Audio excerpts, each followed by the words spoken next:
The year is 1997, and under the heat of the July sun, the waves of the Atlantic Ocean lap against an oceanographic trawler, the Ocean Wrestler, currently several hundred miles east from the Bermuda Triangle and alone on the horizon.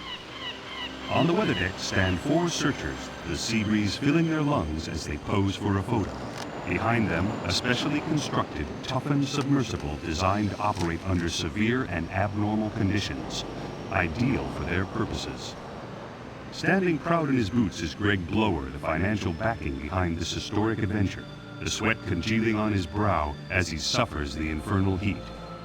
Behind Mr. Blower is Simon Creek, officially Mr. Blower's bodyguard, unofficially the good-for-nothing nephew.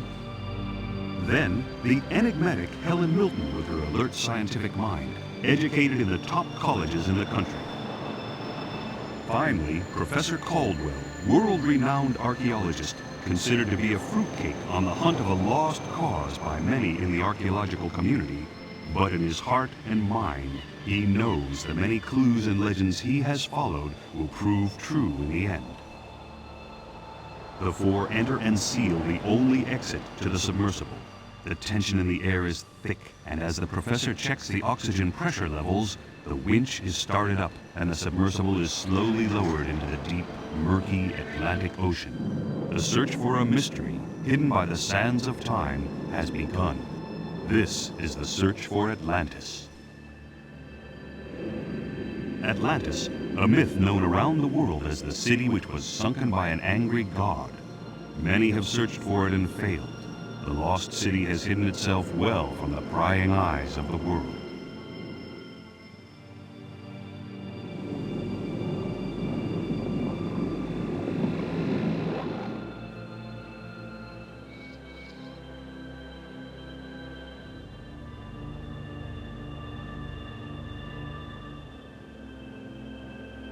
As the submersible descends fathom after fathom, Helen watches the instruments act quirkily. It started with a twitch here and there, then some unbelievable readings. Looking at his chronometer, the professor smiles to himself. A quick warning about an abnormal magnetic field puts Helen's mind at rest, but agitates Mr. Blower and confuses Simon. It happened so slowly they almost didn't notice. At first it was just a little dim and warm. Then as the sleek yellow submersible continued into the magnetic field, it got brighter and brighter and warmer and warmer. Then Simon noticed a fish, a big fish, a glowing fish.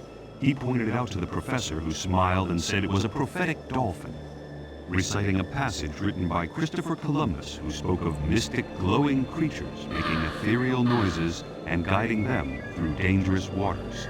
It took just a second for the professor to decide the path they should take, and as the dolphin began to swim further into the murkiness, the professor told Helen to use the dolphin as their guide.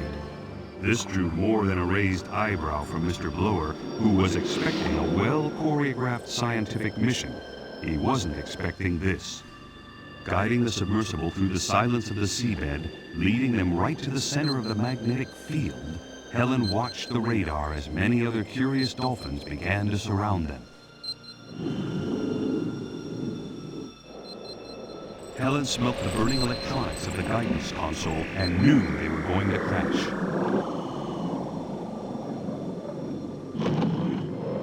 The submersible shook violently as it made contact. Everybody was thrown from their seats onto hard, unforgiving surfaces. In the dim light from outside, Mr. Blower searched for his cigar lighter, constantly muttering insults at the professor. A hull-ripping creak shuddered through the small craft as it finally came to rest. Simon found Mr. Blower in the darkness and helped him to his feet. Meanwhile, the professor was both thanking and praying to the gods.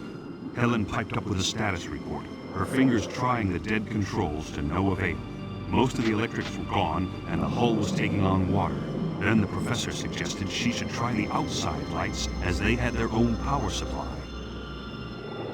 There it was, the professor's holy grail and Mr. Blower's unique business opportunity, Atlantis. In London, several days later, and in the middle of a snowstorm, a newspaper editor waits.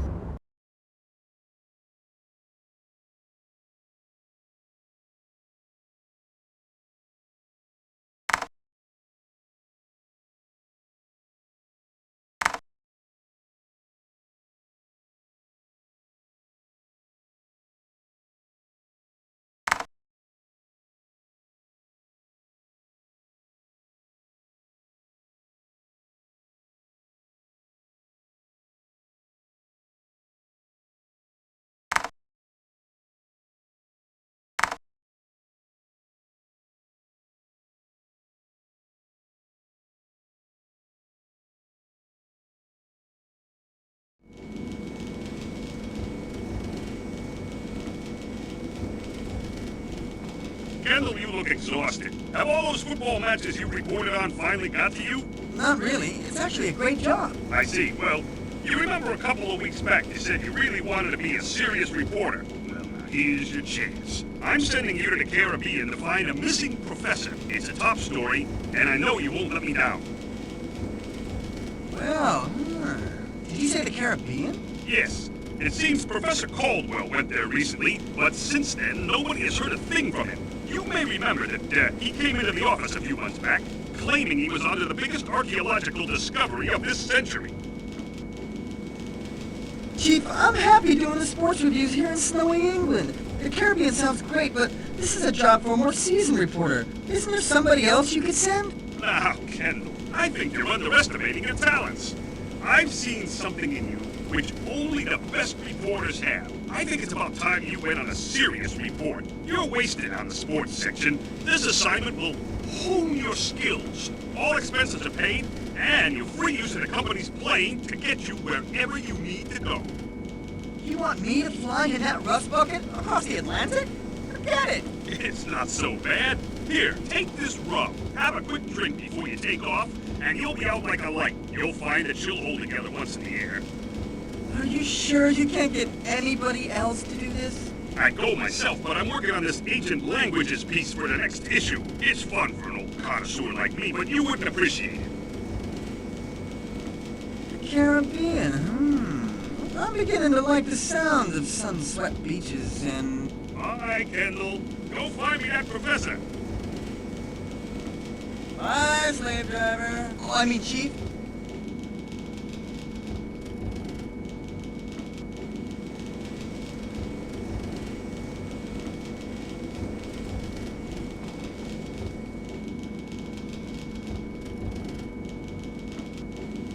Oh, look! Here are the chocolates we gave him on his birthday.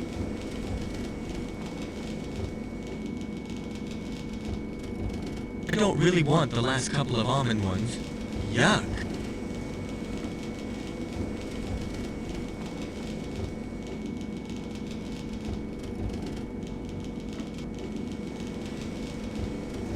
Way to the outside world. A quick taxi ride. I'm at the airport. Way to the outside world, and I'm at the airport.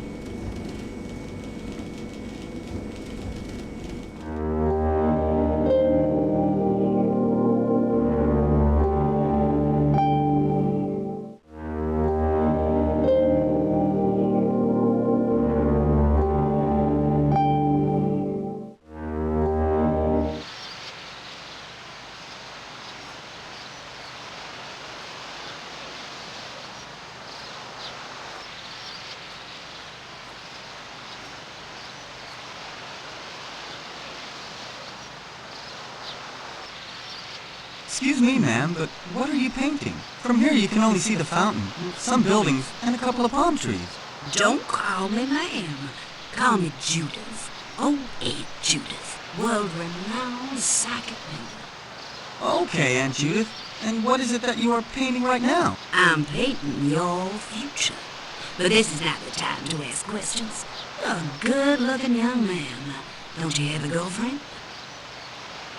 You're the psychic one. You tell me. It doesn't work that way. Why don't you do something for the old legs of Aunt Judith?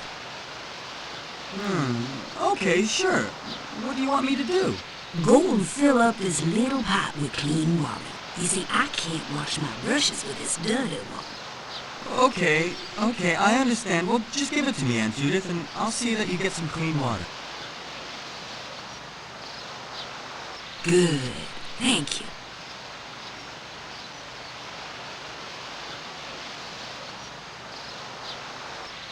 Have you seen a strange-looking English guy around here? Well, he's a scientist and probably came here with a lot of equipment, doing some research.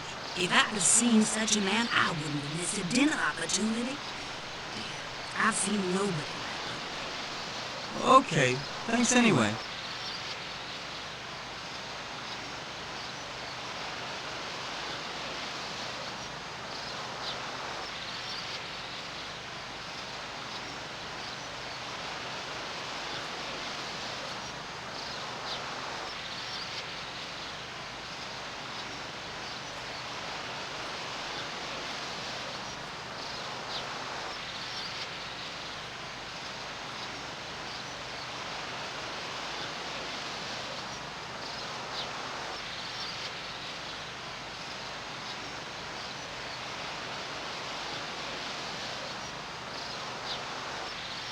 Something's not quite right here. Reads, I'm on spiritual retreat. For urgent messages, write to Postbox 335, Hotel Splendid, Bahamas, your loving priest. Since when was the Bahamas a spiritual retreat? It's a big, strong door. I can't open it. It seems to be locked from the inside.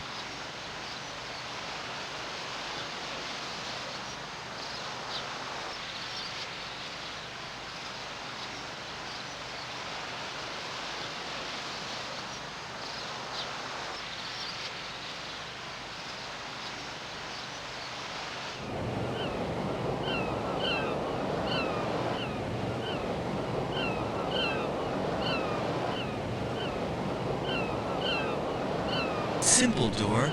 It isn't very difficult to force this lock.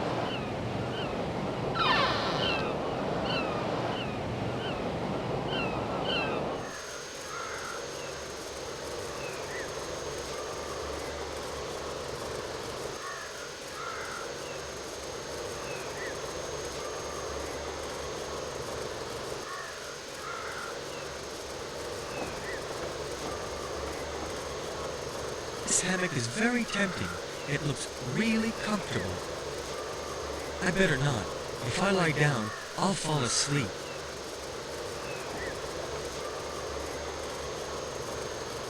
It's been very worn, and it's got a piece of cloth missing from the one sleeve. Isn't good enough to wash the floors with. Forget it.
I don't know what to do with it. What a beautiful map of the village.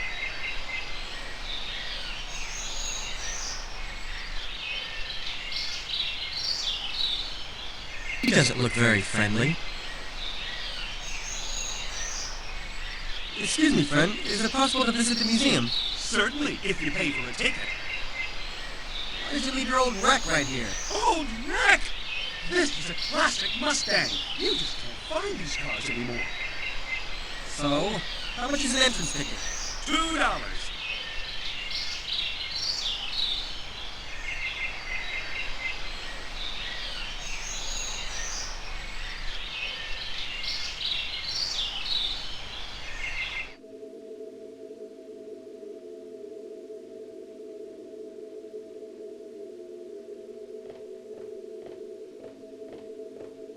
Nothing concerning football.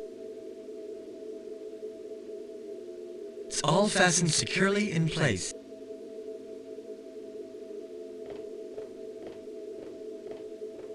What a hodgepodge. What is it supposed to be?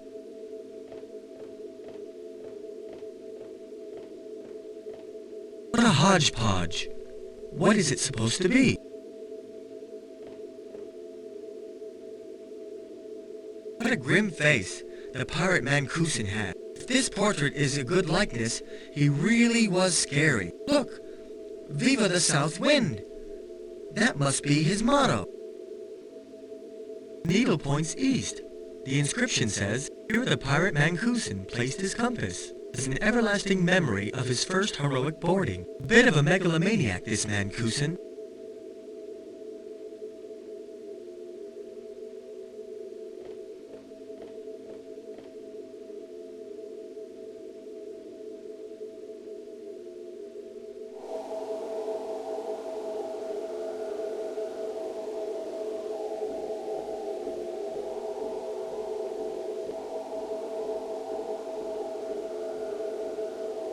There's a motto carved on his shield, "Viva the South Wind." You can turn it a little, but nothing happens.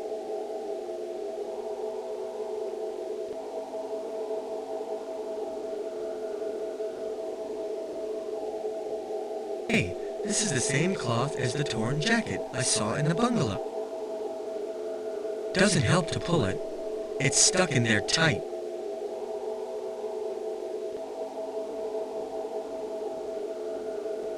All ancient and decaying artifacts.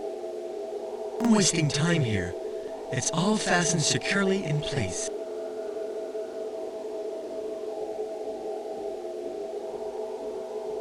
All ancient and decaying artifacts. All ancient... I bet this thing made one heck of a bang. Don't understand how it could help me.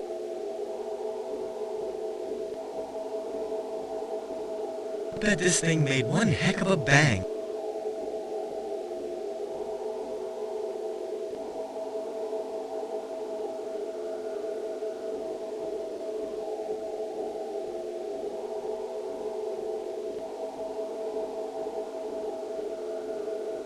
I bet this thing made one heck of a bang. A clever trick turning the employees into alcoholics so they forget being exploited. Besides, it's a cheap brand, which comes as no surprise at all. I don't think it's a good idea. I don't think it's a good idea.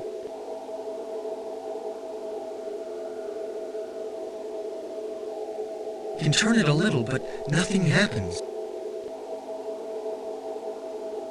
You can turn it a little, but nothing happens.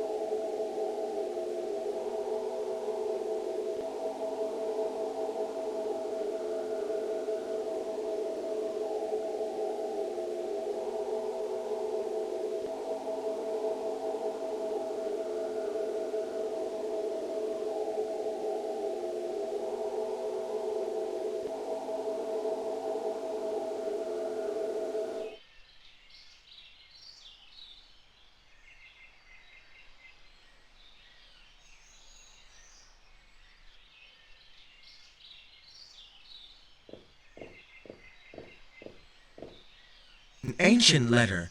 Interesting. It's signed by the chief of the governor's guards. It seems to be a service report. Let's see what's in there. After 3 days of strict siege, my men managed to penetrate inside the fortress, forcing the barricaded doors. However, inside there was no sign of Mancuson pirates. They vanished again, using means which may resemble sorcery. Interesting. Judging by the dust and its general condition, I'd say that it's a very ancient book. I'm wasting time here. It's all fastened securely in place.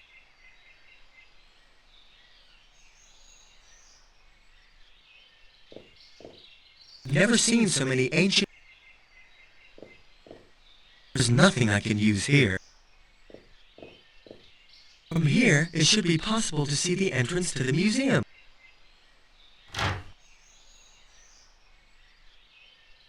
Look, you can see the curator's rickety old car.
hurry! Don't you have anything better to do than breathe down my neck?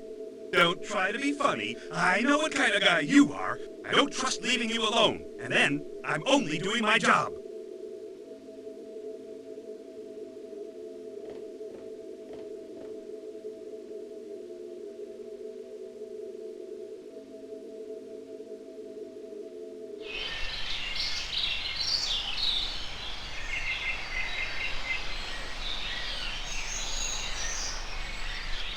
It's a real antique. Who knows where he found it?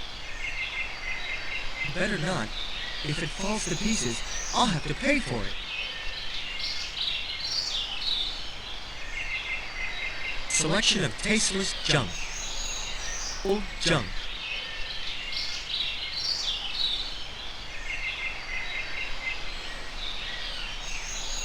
I didn't know gum trees were on the island.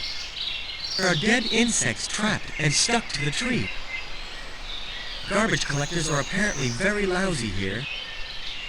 Not at the point of rummaging in the rubbish just yet.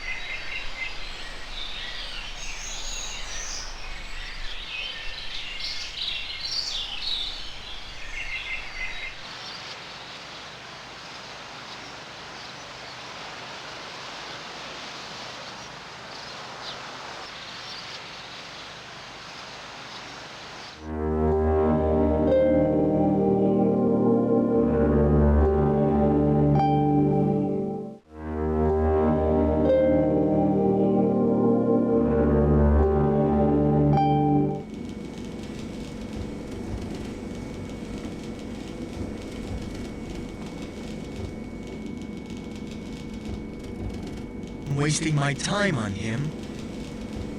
It's signed by the chief of the governor's guards. It seems to be a service report. Let's see what's in there. After 3 days of strict siege, my men managed to penetrate inside the fortress, forcing the barricaded doors. However, inside there was no sign of Mancusan pirates. They vanished again, using means which may resemble sorcery. Interesting. An ancient letter. How interesting. This stuff really stains. I've got to be careful not to spill it on anything valuable.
Look, you can see the curator's rickety old car.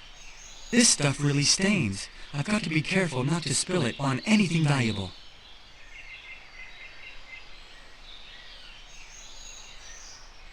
Hey, what's happening? Oh no! My precious little car! Damned hooligans! My poor little thing! Don't worry, Daddy will clean you.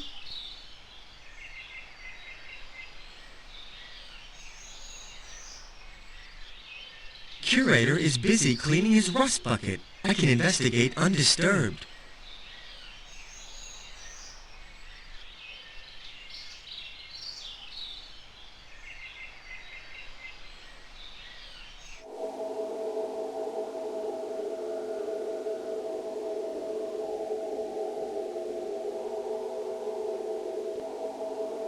Can turn it a little, but nothing happens.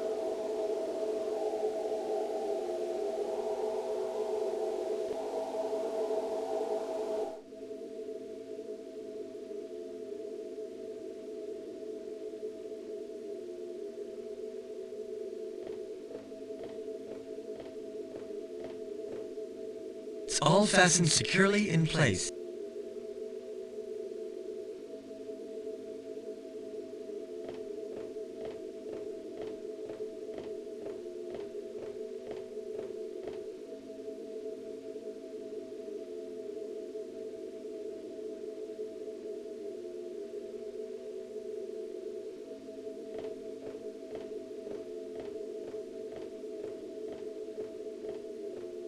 This is strengthened safety glass, not easy to break. Besides, that compass is built into the wall.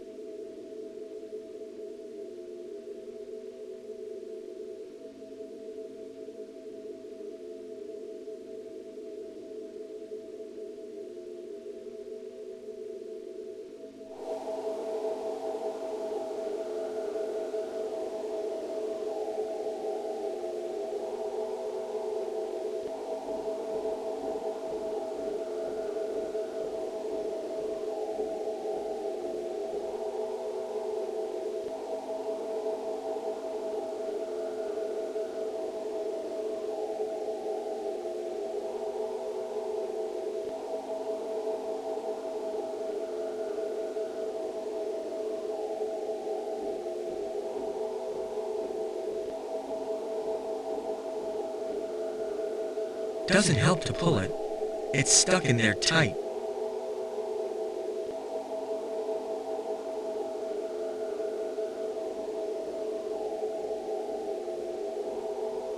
Don't understand how it could help me.